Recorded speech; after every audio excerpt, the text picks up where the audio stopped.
앞서 보신 두산 로보틱스와 같은 조단위 대여급부터 중소형 기업들까지 증시 입성을 준비하는 기업들이 늘면서 한동안 주춤했던 기업 공개 시장이 다시 기지개를 켜고 있는데요. 공모주 투심이 얼어붙었던 상반기와 달리 하반기엔 분위기가 확실히 달라진 건지 김현정 기자와 짚어보겠습니다. 어서 오세요. 하반기 IPO 시장 분위기가 달라졌다. 이런 평가들이 나오고 있는데요. 실제 분위기는 어떻습니까? 네, 하반기 IPO 시장은 두산 로보틱스를 포함한 대여들이 본격적으로 시장에 들어서면서 분위기가 반전될 것으로 관측됩니다.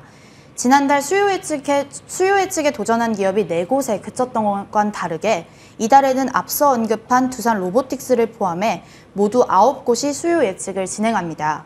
이 중 두산 로보틱스는 유일하게 코스닥이 아닌 코스피에 상장하는 기업입니다. 예, 그렇군요. 그럼 하반기 IPO 시장에 주목할 만한 곳들이 있는지 짚어주시죠. 네, 가장 주목할 곳은 단연 두산 로보틱스와 서울보증보험인데요. 두산 로보틱스와 서울보증보험의 몸값은 각각 2조 원대와 3조 원대에 육박하면서 하반기 IPO 시장의 초대형 대여로 꼽히고 있습니다. 두산 로보틱스는 지난 11일부터 이번 주 금요일까지 수요 예측을 진행 중에 있으며 다음 달 상장 예정입니다. 서울보증보험도 11월 상장을 목표로 하고 있습니다. 이렇게 대여급 기업들도 있지만 코스닥 상장을 앞둔 중소형주들도 주목받고 있다는데 어떤 기업들이 있을까요? 네, 대표적으로 독서 구독 플랫폼인 밀리의 서재가 있습니다. 밀리의 서재는 지난해 11월 한 차례 상장을 도전했지만 실패했는데요.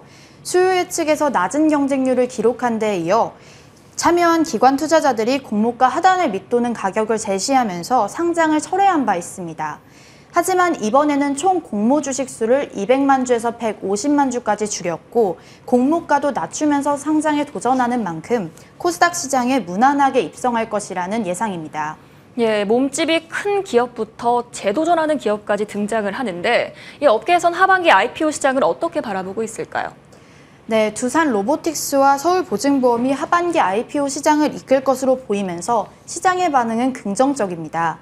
레인보우 로보틱스 등 로봇주에 대한 투자자들의 관심도 높아지고 있다는 점은 두산 로보틱스의 호재로 작용할 것으로 보이는데요. 실제로 상장을 앞두고 두산 로보틱스 관련 주가들이 급등하는 모습을 보이기도 했습니다. 지난 12일 증권신고서를 제출한 서울보증보험 역시 13년 만에 공기업 IPO를 추진하는 기업으로 주목받고 있는데요. 특히 서울보증보험은 이번 IPO에서 주주환원 정책을 강조해 눈길을 끌고 있습니다. 서울보증보험은 증권신고서를 통해 타 보험사 대비 압도적인 지급 여력 비율을 기록하고 있어 향후에도 50% 이상 수준의 배당 성향을 유지할 계획으로 안정적인 주주환원 정책을 지속할 수 있을 것으로 판단된다고 언급했습니다. 전문가들은 하반기 IPO 시장을 긍정적으로 평가하는 모습이지만 그럼에도 동시에 과열에 대한 우려도 표했습니다. 최종경 흥국증권연구원은 공모기업 수가 탄탄하고 주가 수익률이 반등한 모습이 올해 잘 나타나고 있다며 다만 대여들에 대한 과도한 기대감이 시장을 과열시킬 수 있다는 점을 주의해야 한다고 전했습니다. 이 조단위 대여들도 다시 시장에 등장한 만큼 이 IPO 시장에 활력을 불어일으킬지 주목됩니다. 오늘 말씀 잘 들었습니다.